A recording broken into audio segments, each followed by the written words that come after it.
Welcome back to TV5 News at 9. It's now time for Design Time. We are out at Tri-City Furniture with our great friend Kathy Kilborn. Kathy, good to see you. Good to see you. Yes. And before we get to our topic, remember we have a QR code for you right there on your screen that you can scan to get more information on today's topic. So as the holiday season is getting closer, life gets so busy. Maybe this year is your turn for the family get-together. Kathy, you have some ideas on how to match our Christmas tree to our sofa. Yes, a lot of times I go to homes and they have a special tree decorated to match into the room. So I wanted to give you just an extra idea on how to do that yourself, because many people hire someone, and this would just give you that extra touch to make it really special. And you're talking about matching Christmas balls to our room, more specifically to one of our furniture pieces, correct? Yes. So what I decided was to use this print and use it in our decorations, making some balls that match. And so I have the ones I already did in the tree, and it just adds that little extra design element, which above and beyond just adding a solid color. Now that is detail. Yes. So the way that it works is that you can do large balls or small balls, and you're going to need to make a pattern.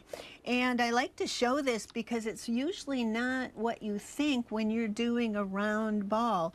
So I measured the circumference of the ball as 10 inches, and I'm going to use always an even amount of pieces. So I'm going to use 6. That makes each of my widths here in the center about 1 5/8 inches. And so what I want to do is have that pattern, and then I'm going to draw on the back side of the fabric to make the pieces. And so then I cut them out. Make sure you draw on the back so that you don't get any of that felt pen or ink pen on your good side. But I'm going to cut those out. And I've got a few already cut, and I'm going to hot glue those onto the ball. And I've done the first one here right through the middle, and you can see that the sides kind of lift, but once I stick some hot glue in there, they will actually lay down and match into the ball shape. So now I've got a couple of them already done. You put the pieces together, make sure that they touch, and you continue around. So the first 3 pieces did half the ball, and the other 3 will do the other side. If your last hole is a little bit narrower, a little bit wider, then recut a piece. With using fabric, it's really easy to adjust on that. So it's really easy to put those on and have them all touching. Once you're done with that, you would add the ribbon to kind of cover up those seams.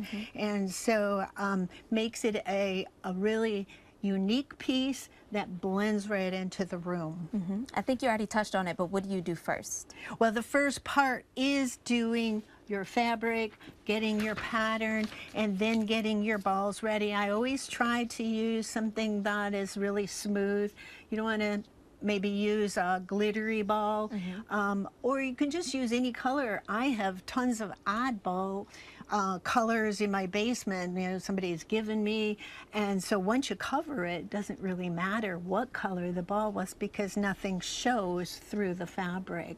So that doesn't seem too hard. No, it's really not so difficult, and when your family and friends come over, they will notice that this is a very special accent that not everybody does because it matches something you have. Yeah, and they look nice on a tree. Do you add other ornaments as well? Well, you can add some of your older family ornaments. I'd keep the color the same.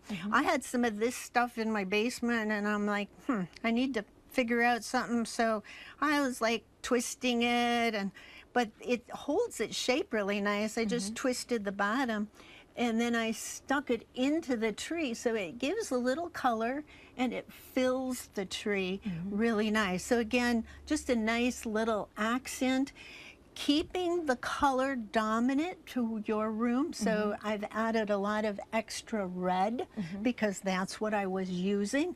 But their balls come in so many colors today. You can get purple and lime green and gold and orange. So be exciting and be a little out there with some color. Add something. Many people have a neutral room, which is just the beiges or the browns. Add some color to your space, and this is a great way to do it because it's pretty inexpensive to just buy a new bucket of balls and throw them into the tree in a little different color than you normally do. And that does make a beautiful tree that accents the room perfectly. Next week, we'll talk about some other easy design accents to complete our space. Yes. So this is just something fun for the tree. And then maybe you have a family tree in another room. So this would be just maybe a smaller tree with some fun accent in your main. Could be even in your foyer, but something that just is a little bit different. All right. Well, Kathy, thanks for showing us how to make matching ornaments. If you have questions, give Kathy a call. Okay, thank you. All right. And thank you for watching Design Time.